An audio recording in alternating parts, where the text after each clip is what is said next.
Renan, nós vamos falar primeiro, começar falando já sobre segurança pública. Você tem defendido uma guerra, é uma guerra declarada ao crime organizado. Você defende que o Estado deve tratar o crime organizado como inimigo de guerra. Na prática, como evitar essa política que resulte em uma escalada de violência, né, que venha vitimar aí civis inocentes e... Vamos lá. As únicas pessoas que serão vitimadas serão os traficantes e os bandidos e os quadrilheiros, os membros das facções. Esses aí, eu posso avisar pra todo mundo que tá nos assistindo, esses aí vão tomar tiro no peito, esses vão tomar tiro, porrada e bomba, e se comportar direitinho vai ficar preso por muito tempo. Olha que gostoso. Nós vamos fazer isso. Esses caras serão vítimas do nosso tipo de política e nós vamos mudar totalmente a abordagem do governo sobre isso. Hoje um policial prende um vagabundo que te roubou um celular, e aí ele é solto logo em seguida. Se prende um menor de idade, é solto logo em seguida. Nós vamos alterar todas as leis. Então bandido que é menor de idade vai ser preso do mesmo jeito. Bandido menor de idade vai ser preso. Ah, mas eu vou ter uma progressão de pena porque eu fingi que li um livro. Não vai ter progressão de pena. Vai cumprir a pena integralmente. Ah, mas eu me comportei bem. É o mínimo que você vai fazer. Você vai ficar bem comportado, quieto por muito tempo. Nós vamos ser muito duros. E aí vai acontecer duas coisas. As pessoas vão ter o senso de justiça. A justiça hoje no Brasil é preocupada em fazer as pessoas acharem assim, ai, eu estou recuperando aquela pessoa. Eu não quero recuperar ninguém. Estou falando, olhando pra câmera. Bandido, eu não quero te recuperar. Eu quero punir você. Eu quero que você sofra dentro da cadeia. Ok? Eu quero que quem fique feliz e seja recuperado é a pessoa que foi vítima. Essa precisa de recuperação. Essa precisa de apoio psicológico, recuperar o bem, ela vai ficar com traumas. O bandido, eu quero que ele fique muito preso por muito tempo. Então, ele vai entender que eu vou punir ele muito e que eu não tô nem um pouco afim de recuperar ele. A função da cadeia é punir, não é recuperar. Se fosse só recuperar, então um cara cometia um crime e eu mandava ele pra uma universidade. Não é isso que nós vamos fazer. Existe a cadeia é pra punir. O cara tem que ficar privado de liberdade. E as pessoas querem essa justiça. Então eu vou entregar essa justiça. As pessoas querem, inclusive, uma vingança contra o crime. E eu vou entregar essa vingança contra o crime. Eu serei uma espécie de anjo vingador que, junto com as forças policiais brasileiras, vai eliminar esses casos da existência. E não vai virar assim, mas isso aí vai virar um banho de sangue contra o inocente? Não, não vai. Porque hoje você já tem um banho de sangue contra a inocência. Hoje é o crime que faz isso com as pessoas. E agora o banho só vai mudar de lado. Vou matar essa gente toda. Se entregarem, vou prender. Então não é que eu sou mauzão, nem quero sair matando. É que eu sei que eles querem morrer. Eles querem trocar tiro. Então seremos duros e diretos com esses caras. Renan, evidentemente que para você conseguir, né, você vai ter que mudar as leis. Uhum. As leis, eu venho sempre cobrando aqui no meu programa que as leis no Brasil são muito frouxas e precisa mudar essas leis.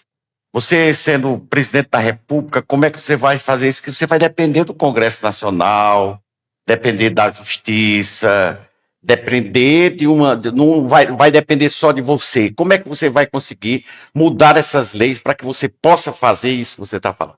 De maneira bem clara, eu vou ganhar a eleição falando minhas propostas. Os meus concorrentes, o Flávio Bolsonaro, a proposta dele é salvar o pai dele. Então ele acha que ele tem que ganhar uma eleição presidencial toda para administrar o Brasil, para soltar o pai dele. Eu acho que o Brasil é muito maior do que o pai dele. E o Lula, ele quer ganhar a eleição pra nada, ele até hoje não explicou. Ele falou de uma picanha aí que nunca apareceu pra ninguém, ninguém comeu essa picanha, tirando ele e a esposa dele que tão rico viajando de jatinho por aí, e eles não têm proposta. Então eles ganham, aí eles precisam ficar lá fazendo negócios com o Centrão. Eu não. A eleição é um plebiscito. Se você votar no meu partido, em mim, lá em outubro, isso significa que você quer uma guerra contra o crime. Se você votar nos outros candidatos, é que você não quer uma guerra contra o crime. Então a eleição é sobre a minha proposta. Então eu vou eleger deputados defendendo essa proposta, e todos os outros deputados que não são do nosso partido, que serão eleitos, sabem que o presidente da República foi eleito para fazer isso. E aí eles vão vir pro nosso lado. Vou chamar também uns partidos para trazer nomes bons para trabalharem com a gente, para construir um governo aberto nesse ponto, mas sem nenhum espaço para vagabundo. Vagabundo apareceu, eu quero roubar aqui. Pé na bunda dele. Chute e Polícia Federal na cola dele. De maneira rápida, eu topo composição, mas dentro do nosso programa, e o nosso programa sairá vencedor das urnas. Você tem batido muito aí nas redes sociais, eu tenho lhe acompanhado, em relação à segurança, especialmente a segurança do Ceará, né? Mas eu quero que você fale no contexto geral, porque não é só o Ceará que está faltando segurança para o povo, mas eu quero que você fale no contexto geral. Se quiser falar também sobre o Ceará, fica à vontade. como é que você vê o que é que poderia ser feito como presidente da República, tá certo? Para fazer com que a política pública voltada à segurança chegue aos estados, porque não depende só dos estados, né? Para mudar, né, aquilo no seu estado. Para combater o crime organizado, a gente tem que mudar as leis. Sim. E as leis hoje elas têm penas muito brandas para Sim. bandido, para quem comete crime violento. E aí tem uma outra coisa, para quem tá assistindo para explicar. Uma coisa é a lei penal. A lei penal é assim, ó. Se você roubou um celular de uma pessoa, você tem uma pena super branda. Isso é a lei penal, ela estabelece o crime e a pena. E aí existe uma outra lei, que são as leis ligadas ao processo penal e a lei de execução penal, que determinam como vai funcionar a execução do cumprimento da pena do bandido. E essas duas são super problemáticas, elas são muito pró-bandido. Eu vou alterar tanto a lei penal quanto a lei de execução penal. Por exemplo, a lei penal tem pena branda, eu vou subir as penas para tudo. E aí na lei de execução penal tem saidinha, tem aquela perdão no período do Natal que o presidente dá, tem progressão penal, tudo isso vai ser tirado. Então a gente vai alterar tudo isso. Isso incide em todos os estados. E aí um policial, seja no Ceará, seja em São Paulo, seja em Minas, quando ele pegar o bandido vai ficar na cadeia. Ele não vai ter um juiz de garantia que vai soltar ele. Ele não vai ter uma juíza que vai falar, ai não, eu tô pensando. Não, não vai pensar nada. A lei vai ser bem clara, bem precisa.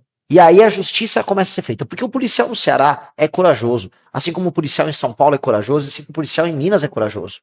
O policial é sério, ele ganha pouco e arrisca a vida dele. Então eu só tenho que dar meios de ação pro policial. E é isso que vai acontecer. Isso vai acontecer em todos os estados. Agora, tem governador, e aí sim, que é vagabundo na hora de tratar do assunto. Então a gente começa a perceber que, por mais que as facções tenham surgido no Rio de Janeiro e em São Paulo, elas estão avançando mais hoje em outros estados, estados que elas não nasceram, como os estados do Nordeste. A situação aqui no Rio Grande do... Aqui no Ceará, lá no Rio Grande do Norte e na Bahia é muito grave. É mais grave que em Pernambuco, por exemplo. E aí os governadores têm responsabilidade disso, porque os governadores comandam a polícia. Eu queria entender por que aqui no Ceará o Eumano não foi pra cima do Comando Vermelho como tinha que ir. Não foi pra cima das outras facções regionais que tem aqui no Ceará como ele tinha que ir. Ele não vai. Tá avançando. Houve tomada de Fortaleza. Sério, teve um evento que foi uma festa que organizaram em Fortaleza entre as facções. Eles organizaram um churrasco com um jogo de futebol, chamaram radialistas para narrar o jogo de futebol entre as facções, comemorando que eles venceram e tomaram Fortaleza. Isso é uma loucura. Um governador que está deixando isso acontecer é um governo que não está cumprindo os princípios básicos que é ser um governo. A lei brasileira manda que o governador é o comandante em chefe das polícias e que ele tem a obrigação, ele não tem assim um favor, ele não faz favor quando bota a polícia, ele tem obrigação de garantir a segurança das pessoas. Se ele está perdendo o território para os bandidos, significa que ele não está cumprindo o básico dele.